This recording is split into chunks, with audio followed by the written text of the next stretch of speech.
Hey guys, it's me Dax Moy from Fit System Training and DaxFITLife.com. Back here just with a short follow-up video relating to the thyroid issues that we've just started to explore in the group. Okay, so the aim of this video is really quite simple. It's just to give you a bit of a background on, let's say, why most of what you believe to be your thyroid issues aren't really the main case. Okay, so I often have this saying that the thing is not the thing. Now, a lot of people that suffer with thyroid issues generally tend to think it's either a case of low production of thyroid, as in their body's not making enough, or that it's a thyroid insensitivity, as in there's something wrong with their cells and the cells can't understand what thyroid is anymore. Okay, so I wanted to kind of use this video just to give you another view. It's certainly not intended to supersede any medical advice you've been given, and I'm certainly not telling you as a result of this video to suddenly stop taking your meds.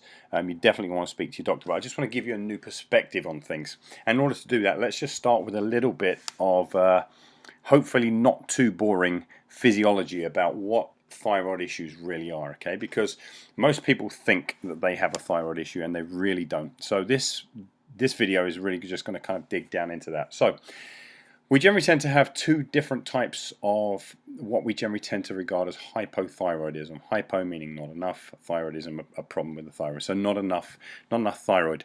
So type 1 is often regarded as the idea that we're just simply not producing enough thyroid hormone. Okay, so this is what many people, when they go to see their doctors send them off for tests and they say, hey, your thyroid levels appear to be low. Let's put you on thyroid medication immediately. And this is a very common thing. If you're currently taking thyroid medication, it's usually because your doc has found that or they believe your thyroid is not producing enough.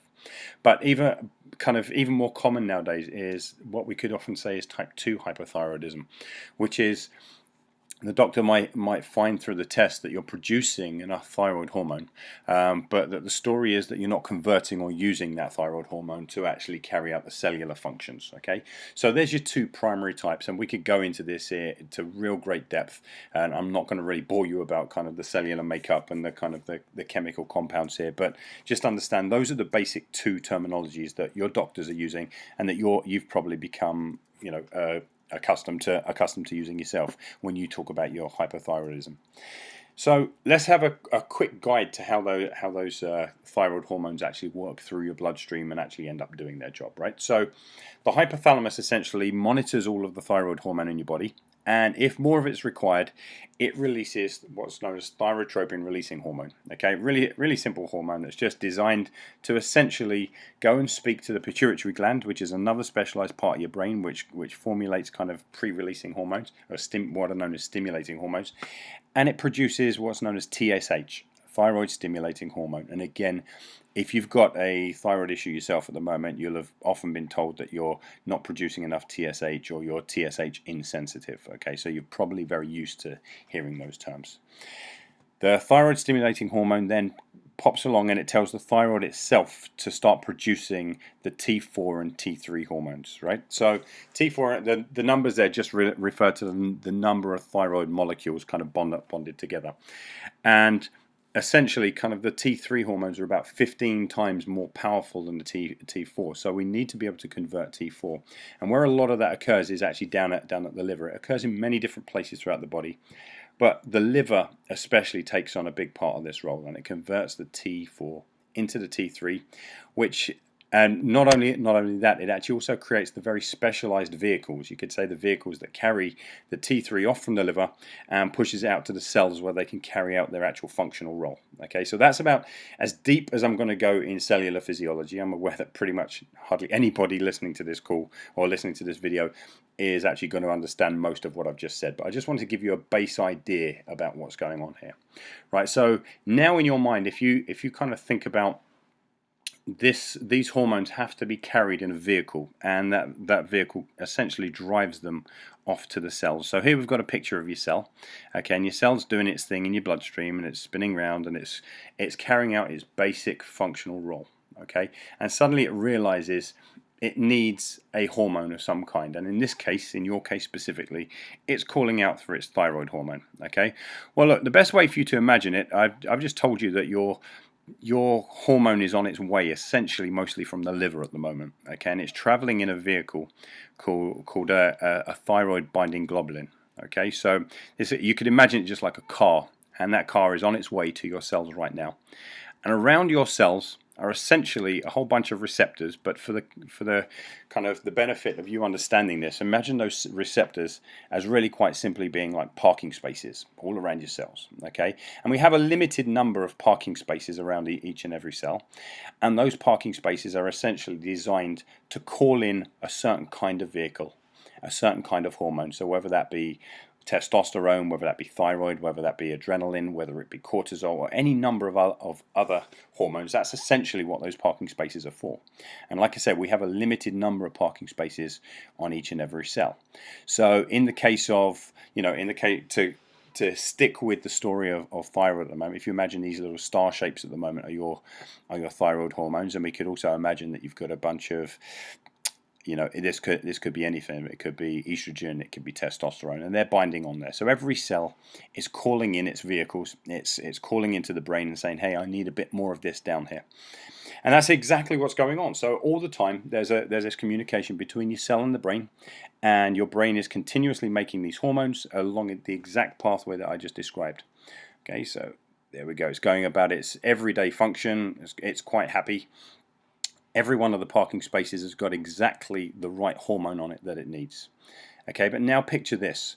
Picture you have gone into a pretty high stress environment, and you're getting really stressed out, both emotionally, physically. Maybe you're overly hot, maybe you haven't eaten a particularly good meal, maybe it's full of additives and colorings, maybe you're emotionally stressed, maybe you've just got into an argument. And essentially, like in every stress situation, you could imagine, imagine you're going to your local supermarket, and you've pulled up here, you're on your way there, and you're in bumper to bumper traffic, and suddenly you hear sirens going off, right? And as you hear those sirens going off, everyone is pretty much aware that there's an emergency going on. So what do people do? They pull off to the side of the road and generally tend to let the emergency vehicles through, right? Well, this happens to be exactly what your cells do.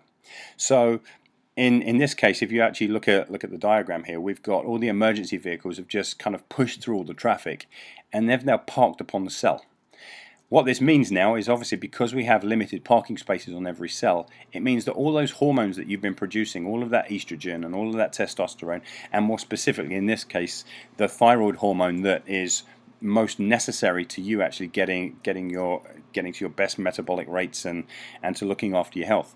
These hormones can't now land, they can't park on your cells. So let's just kind of understand what that means for a minute. Your brain is registering that you need thyroid. Your pituitary is producing the thyroid-stimulating hormone. Your thyroid gland is producing the T4 and the T3. And your liver may very well still be producing the thyroid binding globulins, which are delivering the traffic to your cell, so to speak.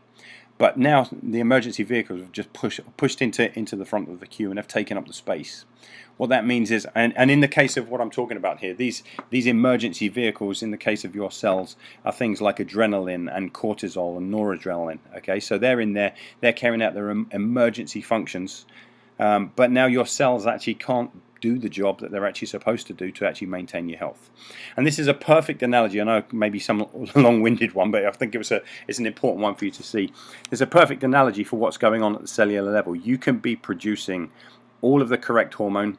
There can be plenty of it in your bloodstream, which is what you've probably undoubtedly experienced. Your doctor has sent you, and they've said, hey, you've got more than enough of the thyroid hormone in there, and you've got more than enough T3 and everything else, and they can't get to the bottom of why you're still struggling with your health. Well, this is ultimately it.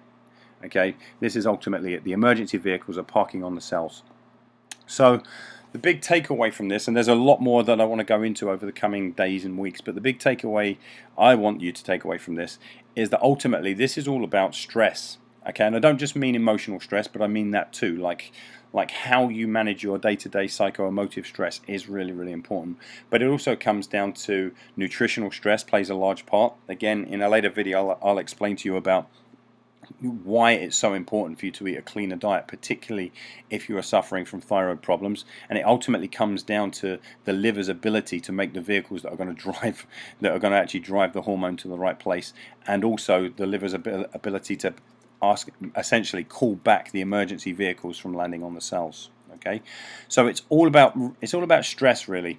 Much of the time, it's not a lack of the hormone, it's not a lack of the conversion of the hormone, it's all about priority parking. That's really what it comes down to. The emergency vehicles are always going to take priority, regardless of how many hormone supplements you're taking, regardless of kind of what steroids your doctor's got you on and everything else. It makes no difference. As long as there are emergency vehicles running around in your bloodstream, they will always take up the parking spots. So I hope that mad rambling kind of made a little bit of sense to you. There's a lot more mad ramblings coming your way in the coming days and weeks, but for now, that's been me, Dax Moy. Hope you found that useful. Take care.